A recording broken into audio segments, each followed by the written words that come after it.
नमस्कार।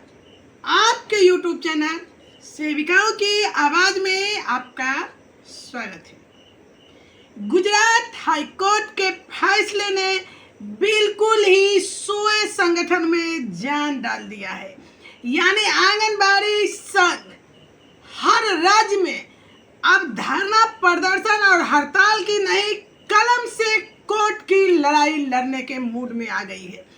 इसी में खबर निकल कर आई है दिल्ली के आंगनबाड़ी संघ की, जिसने प्रधानमंत्री अन्नपूर्णा देवी, माननीय महिला बाल विकास मंत्री और दिल्ली के मुख्यमंत्री के एक पत्र लिखा है। वो पत्र गुजरात के आदेश के आलोक में लिखा गया है। देखिए वो क्या मांग की है संगठन ने, और हम चाहेंगे कि हर राज्य से प्रदेश संगठन के द्वारा इस तरह का लेटर सभी जगह से जाना चाहिए, एक मुहिम छिड़ना चाहिए। आपको भी याद होगा, आपने भी पढ़ा होगा कि जब आज़ादी की लड़ाई लड़ी जा रही थी तो सिर्फ बंदूक से नहीं लड़ी जा रही थी, हर तरह का आंदोलन हो रहा था। जहां सत्याग्रह, नमक आंदोलन, वहीं कलम से भी आंदोलन हुआ था।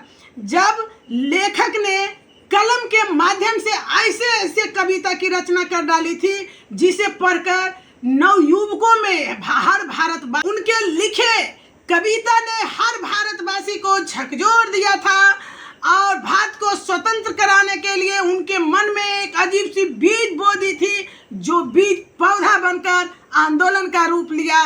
और जगह जगह पर देखिए किस तरह से जो कारनामे हुए, जिस तरह की लड़ाई लड़ी गई और भारत आज़ाद हुआ। उसी तरह जरूरी नहीं है कि आंदोलन का मतलब धरना और प्रदर्शन ही हो, धरना प्रदर्शन भी जरूरी है कहीं, लेकिन कलम और न्यायालय की लड़ाई लड़कर हम बहुत जल्द ही इस मुकाम पर पहुंच सकते हैं। तो देखिए ये कलम की लड़ाई की शुरुआत दिल्ली से हुई है। कैसे हुई है, क्या लिखा गया है, वो सारी जानकारी मैं आपको दूंगी। लेकिन उससे पहले अगर आप हमारे चैनल पे नए हो तो चैनल को सब्सक्राइब कर ले। पूरी जानकारी के लिए वीडियो के अंत तक बने रहें। वीडियो अच्छा लगे तो लाइक और कमेंट देना बिल्कुल न भूलें। वीडियो को अधिक से अधिक शेयर करें। मैं जानती हूँ हमारे वीडियो को हिमाचल प्रदेश, हरियाणा, पंजाब, दिल्ली, महाराष्ट्र और यूपी के लोग भी देखते हैं। तो बिहार से बाहर जितने भी राज्य के हमारी बहनें हैं वो कमेंट बॉक्स में अगर कमेंट करते हैं तो अपना राज्य का नाम लिखना बिल्कुल ना भूलें। राज्य का नाम लिखें और अपना विचार भी दें। तो चलिए हम दिखाते हैं आज दिल्ली के संघ ने क्या किया है आंगनबाड़ी सेविकाओं के लिए। देखिए यह लेटर जो है Delhi state anganwadi workers and helpers union के द्वारा अन्नपूर्णा देवी जी को और नरेंद्र मोदी जी को अतिशी मार लेना, मुख्यमंत्री दिल्ली सरकार दिल्ली को लिखा गया है 9 नवंबर को। देख सकते हैं आप ध्यान से कि इन्होंने क्या लिखा है कि आंगनबाड़ी कर्मियों के मांगों पर गुजरात उच्च न्यायालय के आदेश के संबंध में। तो यह एक बहुत बड़ी लड़ाई है। इन्होंने कलम की लड़ाई शुरू की है, जो कि गुजरात हाईकोर्ट के आदेश के बाद जरूरी है। कलम से बढ़कर कुछ भी नहीं होता।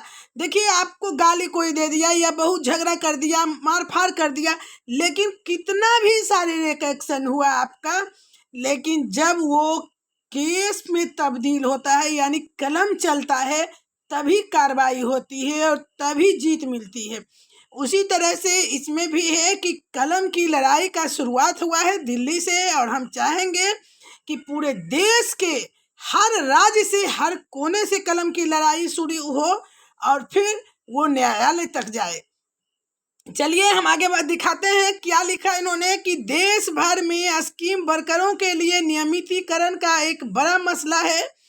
इसी संबंध में गुजरात की कई आंगनबाड़ी कर्मियों द्वारा गुजरात उच्च न्यायालय में अर्जी दाखिल की गई थी, जिसके उपरांत 30 अक्टूबर को गुजरात उच्च न्यायालय के माननीय न्यायाधीश निखिल करियल ने एक आदेश जारी किया। आदेश में यह कहा गया कि आने वाले 6 महीने के भीतर, ध्यान दीजिएगा, 6 महीने के भीतर केंद्र सरकार आंगनबाड़ी महिला कर्मियों को नियमित करने के लिए जरूरी कदम उठाए।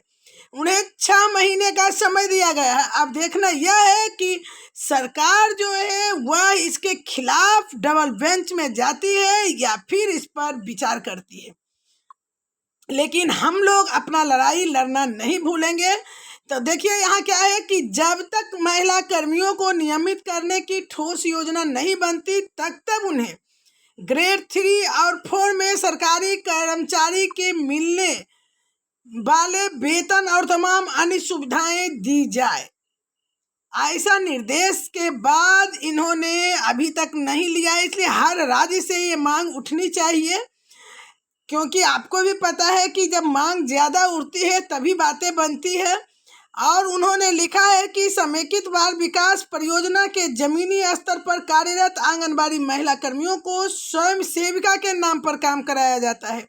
उन्हें न्यूनतम मजदूरी भी नहीं अदा किया जाता है। बुनियादी स्वास्थ्य जांच से लेकर पोषाहार मुहैया कराने, केंद्र व राज्य सरकारों की तमाम जरूरी योजनाओं को जमीनी स्तर पर लागू करने का काम अस्थायी प्रकृति का काम है। फिर 1970 में श्रम कानून कहता है कि अस्थायी प्रकृति के काम में लगे या हमारी कर्मियों को पक्की सरकारी कर्मचारी का दर्जा मिलना चाहिए। यह हमारी जायज संवैधानिक और बुनियादी मांगे हैं।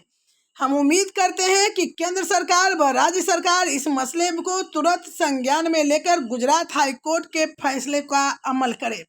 अब देखिए यहाँ इसलिए लेटर लिखा गया है कि गुजरात के राज्य सरकार और केंद्र सरकार को आदेश है, हर राज्य के सरकार को आदेश नहीं है। तो हर राज्य से ये मांग उठनी चाहिए और मामला जो है आगे बढ़ना चाहिए, ताकि हर राज्य के सरकार के साथ केंद्र का बैठक हो और इस पर विचार हो।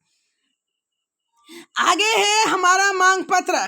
गुजरात उच्च न्यायालय के न्यायाधीश निखिल कारियल द्वारा 30 अक्टूबर को जारी आदेश के अनुसार सभी आंगनबाड़ी कार्यकर्ता एवं सहायिकाओं को सरकारी कर्मचारी का दर्जा दिया जाए, उन्हें नियमित किया जाए, श्रम कानूनों के अंतर्गत सौंपा जाए। दूसरा मांग इनका है, उपरोक्त आदेश के अनुसार आंगनबाड़ी कर्मियों के मानदेय में तत्काल प्रभाव से बढ़ोतरी कर उन्हें ग्रेड 3 और 4 में के कर्मचारियों जितना भुगतान किया जाए। आंगनबाड़ी महिला कर्मियों को रिटायरमेंट सुविधाएं दी जाए एवं ग्रेचुइटी दी जाए। देश भर में आंगनबाड़ी कर्मियों के रिटायरमेंट की उम्र सीमा 65 वर्ष की जाए। बिहार में 65 वर्ष है, लेकिन सभी जिले में राज्य में नहीं है, कहीं कहीं अभी 62 पर ही है।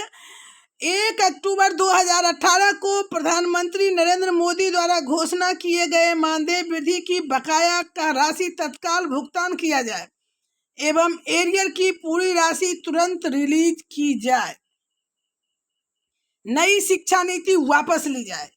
नई शिक्षा नीति को वापस लेने की बात कर रही है, क्योंकि 23 में ही हो जाना था, लेकिन आज तक नहीं हुआ। न तो आंगनबाड़ी सेविकाओं का ECCE कार्यक्रम के अंतर्गत इसका एग्जाम होना था, लेकिन सर्टिफिकेट कोर्स के लिए, डिप्लोमा कोर्स के लिए वो भी आज तक नहीं हुआ। किस पचड़े में पड़ा है, किस तहखाने में रखा गया, पता ही नहीं चलता। ये जनवरी 2024 में ही एग्ज़ाम का डेट आया था और उसे कैंसिल करते हुए आज तक फाइल कहीं खो गया है या रख दिया गया है। तो सरकारी काम ऐसे ही होती है। चलिए, गुजरात के हाई कोर्ट के आदेश के बाद हलचल मची है, दिल्ली ने शुरुआत की है, तो हम चाहेंगे कि पूरे राज्य से ऐसी बातें उठे और जोरदार इस पर मंथन हो, विचार हो, मांग हो। कलम और न्याय की लड़ाई में हमें पीछे नहीं हटना चाहिए।